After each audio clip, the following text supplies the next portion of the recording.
नमस्ते ब्रह्मरूपाय विष्णुरूपाय ते नमः। नमस्ते रुद्ररूपाय हरिरूपाय ते नमः। विश्वरूपस्वरूपाय नमस्ते ब्रह्मचारिणे। भक्तः प्रसन्नवरदाय नमस्तुभ्यं विनायकम्। जय गजानन श्री गणेश। आज हम महाभागवत श्री गोस्वामी तुलसीदास जी के द्वारा की गई गणेश वंदना के माध्यम से भगवान गणेश के महत्व को समझने का प्रयास करेंगे। इसके पूर्व इस स्तुति के रचयिता गोस्वामी तुलसीदास जी के बारे में संक्षिप्त सूचना हम प्राप्त कर लेते हैं। गोस्वामी तुलसीदास जी को किन्हीं के पहचान की आवश्यकता नहीं है, फिर भी हम उनके महानता को जानने के लिए उनके बारे में जानने का प्रयास करते हैं। गोस्वामी तुलसीदास जी श्री राम की परम अनन्य भक्त हैं। जन्म लेते ही उन्होंने श्री राम नाम का जप करना प्रारंभ कर दिया था, इसलिए उनके बालपन का नाम राम बोला था। गोस्वामी जी ने रामायण के संदेश, उसकी सीख को घर घर तक पहुंचाने के लिए सरल साधारण लोक भाषा में रामचरित्र मानस इस अद्भुत ग्रंथ की रचना कर जन सामान्य को एक आदर्श मनुष्य का आचरण कैसा होना चाहिए यह बताया है। दास जी की छवि ऐसी है कि तुलसीदास यह नाम सुनते ही श्री राम की छवि स्वयं हमारे सामने आ जाती है। तो ऐसे अद्भुत भक्त हैं श्री गोस्वामी तुलसीदास जी। राम भक्त होने के कारण गोस्वामी तुलसीदास जी वैष्णव संप्रदाय के आचार्य भी माने जाते हैं। तो अब यह प्रश्न उठता है कि फिर उन्होंने श्री गणेश की वंदना क्यों की। इसका उत्तर केवल इतना ही है कि तुलसीदास जी वेद, उपनिषद, पुराणों के ज्ञाता थे और वह जानते थे कि यह जो श्री गणेश हैं वह वही परम तत्व हैं जिसे ओमकार परब्रह्म कहा गया है। वही परमेश्वर विविध रूप धारण कर क्रीड़ा कर रहा है।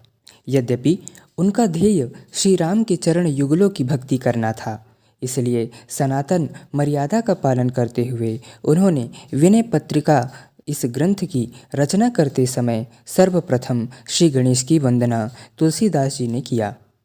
जिस स्तुति पर हम चर्चा करने वाले हैं वह बहुत ही सुप्रसिद्ध स्तुति है, जिसमें गोस्वामी जी ने भगवान गणेश के उमंगमलज अवतार, जो भगवान शिव एवं माता पार्वती के पुत्र हैं, उनकी स्तुति गोस्वामी तुलसीदास जी कर रहे हैं। श्री गणेश के आदि अनादि होने का उल्लेख भी गोस्वामी जी ने रामचरितमानस में करते हुए कहा है। मुनि अनुशासन गणपति ही पूज्यु शंभु भवानी, कौ सुनि संशय करी जानी सुर अनादि जिय जानी। अर्थात भगवान शिव और माता पार्वती ने अपने विवाह के समय सनातन अनुशासन का पालन करते हुए गणपति की पूजा किया। इस विषय में संशय नहीं करना चाहिए, क्योंकि सुर अनादि जिय जानी अर्थात श्री गणेश सदैव से व्याप्त हैं, आदि एवं अनादि तत्व हैं। लीला करने के लिए वह स्वयं को शिव पार्वती के पुत्र के रूप में अभिव्यक्त करते हैं। और इसी सनातन मर्यादा का पालन करते हुए गोस्वामी तुलसीदास जी ने भी भगवान महागणपति की वंदना किया। और यह तो सर्वविदित है कि किसी भी कार्य को करने के पूर्व श्री गणेश का पूजन स्मरण करना अनिवार्य है। यह शास्त्रों की मर्यादा है और गोस्वामी तुलसीदास जी की यह विशेषता ही यही रही है कि वह शास्त्रोचित विधि से श्री राम की भक्ति करते हैं। लोगों में एक भ्रांति होती है कि हम अपने इष्ट देव की आराधना के साथ यदि किसी अन्य देव की पूजा कर लेंगे तो हमारी अनन्यता भंग हो जाएगी। तो इस भ्रांति का भी खंडन गोस्वामी तुलसीदास जी ने किया। भगवान शिव से लेकर भगवान गणेश तक सभी देवों की स्तुति उन्होंने किया और श्री गणेश को आदि अनादि कहकर संबोधित किया। कुछ लोगों का कहना होता है कि आप गाणपत्य होने के कारण, गणेश भक्त होने के कारण अपने गणेश भक्ति के अट्टहास में श्री गणेश को आदि अनादि कह रहे हैं, परंतु गोस्वामी तुलसीदास जी तो अनन्य अखंड राम भक्त हैं, परम भागवत, परम वैष्णव हैं। उन्होंने भी इस तथ्य को स्वीकृति दी, क्योंकि श्री गणेश को केवल एक स्वरूप, एक देवता के रूप में ही हमें नहीं देखना चाहिए। जब हम उन्हें एक देवता के रूप में ही सीमित करके देखेंगे तो स्वाभाविक है कि भेद उत्पन्न होगा ही। इसलिए श्री गणेश के स्वरूप को सर्वभौम जाने, तत्वरूप से उन्हें समझने का प्रयास करें।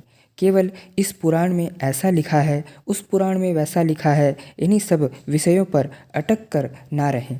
वेदोक्त विधि से, उपनिषदों के माध्यम से एवं संतों की वाणी के माध्यम से श्री गणेश के स्वरूप को समझने का हमें प्रयास करना होगा।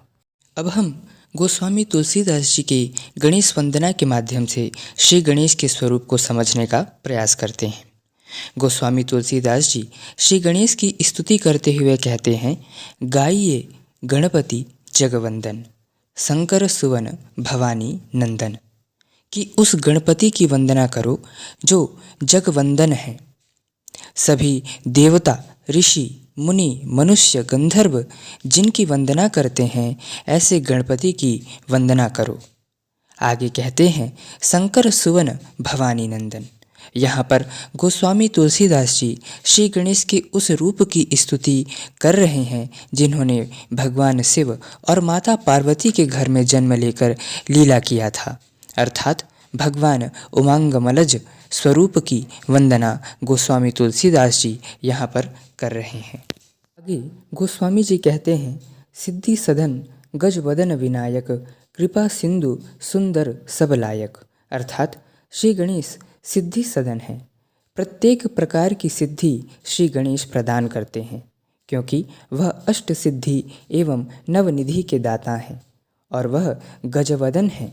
गज का शीश श्री गणेश की शोभा है और वह कृपा सिंधु हैं, इसलिए उन्हें सगुण साकार पंच देवताओं में अनुग्रह करने वाला देव कहा गया है। इसलिए भगवान श्री गणेश का एक नाम अनुग्रह मूर्ति भी है। आगे गोस्वामी जी कहते हैं, मोदक प्रिय मुद मंगलदाता, विद्या वारिधि बुद्धि विदाता। मोदक और मुद ये दोनों शब्द का अर्थ है आनंद, और यह सभी जानते हैं कि श्री गणेश आनंद स्वरूप ही हैं और आनंद स्वरूप होकर स्वयं में रमण करते हैं। इसलिए उन्हें स्वानंदनाथ कहा गया है, जिसे आत्माराम अवस्था भी कहा जाता है। तदंतर गोस्वामी जी कहते हैं कि विद्या वारिधि बुद्धि विधाता। यह भी सर्वविदित है कि श्री गणेश बुद्धिपति हैं और भक्तों को सद्बुद्धि एवं विवेक प्रदान करते हैं। अंतर गोस्वामी जी अपने गणेश वंदना के इस अगली पंक्ति में कहते हैं, मांगत तुलसीदास कर जोरी, बसहु राम सिय मानस मोरी। इस पंक्ति के माध्यम से गोस्वामी तुलसीदास जी श्री गणेश से यह याचना कर रहे हैं कि मेरे मन में सदैव सिया राम की छवि बसी रहे। यहाँ पर इस पूरे स्तुति में श्री गोस्वामी तुलसीदास जी ने श्री गणेश की प्रशंसा किया, उनकी प्रशस्ति गान किया और अंत में कहा कि श्री गणेश, मैं आपसे हाथ जोड़कर यह विनती करता हूँ, यह मांगता हूँ कि मेरे मन में सदैव भगवान श्री राम और माता सीता की छवि बसी रहे। यहाँ पर गोस्वामी जी इस पंक्ति के माध्यम से यही स्पष्ट कर रहे हैं कि भले ही आप किन्हीं भी देवता का दर्शन करें या उनकी पूजा करें, तो उनसे यही मांगें कि मेरे इष्ट, मेरे आराध्य के प्रति निष्ठा सदैव बनी रहे और मेरा मन सांसारिक माया में ना फंसे। इससे उन देवता की कृपा आपके साथ रहेगी और आपके इष्ट की प्रसन्नता भी बनी रहेगी। गोस्वामी जी परम भक्त थे, स्वच्छ हृदय वाले भक्त थे, इसलिए उन्होंने सभी देवों की स्तुति की। यद्यपि सभी देव तत्व रूप से एक ही हैं, किंतु सगुण साकार मूर्त रूप में इनकी उपासना एवं पूजा पद्धति में थोड़ा अंतर होता है। इसलिए कुछ लोग इसका सहारा लेकर सांप्रदायिक विवाद करने लगते हैं। किन्हीं एक देवता का भक्त अन्य देवता को छोटा बोलता है और उसकी प्रतिक्रिया में दूसरे पक्ष के लोग भी उनके इष्ट का अपमान करने लगते हैं। तो ऐसी परिस्थिति को गोस्वामी तुलसीदास जी ने नियंत्रित किया। उन्होंने इस पंक्ति के माध्यम से यही समझाना चाहा है कि सभी स्वरूप उस परम ब्रह्म के ही हैं। आप अपने गुण एवं स्वभाव के अनुसार किसी भी स्वरूप की पूजा करें। आप किसी भी स्वरूप को इष्ट मान सकते हैं। इसीलिए हमें अपने अपने आराध्य इष्ट की उपासना करनी चाहिए, मतभेद नहीं करना चाहिए और निष्ठा से भक्ति करनी चाहिए। यदि आप श्री गणेश के भक्त हैं तो आपको चाहिए कि सभी देवताओं, सभी देवियों का सम्मान करें और उनसे यही मांगे कि हमारा मन सदैव ओमकार स्वरूप परब्रह्म श्री भगवान महागणपति के चरण कमलों में लगा रहे। और गणेश गीता में भी भगवान श्री गणेश राजा वरेण्य से पहले अध्याय के 21वें श्लोक में कहते हैं, शिवे विष्णु च शक्तौ च सूर्यै मयि नराधिप य भेद बुद्धिर्योगः स समयोगो मतो मम। अर्थात हे राजन, शिव, विष्णु, शक्ति, सूर्य और मुझ में जो अभेद बुद्धि योग है उसी को यथार्थ योग कहते हैं। मैं ही सभी देवी देवताओं, जीव जंतुओं में व्याप्त हूँ। इसलिए जो मुझे हर स्थान में देखता है वही योगी है। इसलिए परोक्ष रूप से सभी देवता एक हैं। सभी देवों एवं देवियों के अवतार अधर्म एवं आसुरी शक्तियों के अंत हेतु ही हुआ है। इसलिए इस तथ्य को जानते हुए गोस्वामी तुलसीदास जी ने श्री गणेश की स्तुति की। इसी प्रकार हम सबको भी अपने अपने इष्ट देव के प्रति विशेष श्रद्धा रखते हुए सभी देवों की वंदना करनी चाहिए, क्योंकि सभी में भगवान श्री गणेश की ही चेतना, उनकी ही शक्ति व्याप्त है। तो इस प्रकार आज हमने परम भागवत गोस्वामी तुलसीदास जी के गणेश वंदना के माध्यम से भगवान गणेश के तत्व को समझने का प्रयास किया। इसी प्रकार आगे भी हम भगवान श्री गणेश के लीलाओं एवं उनके स्वरूपों पर चर्चा करते रहेंगे।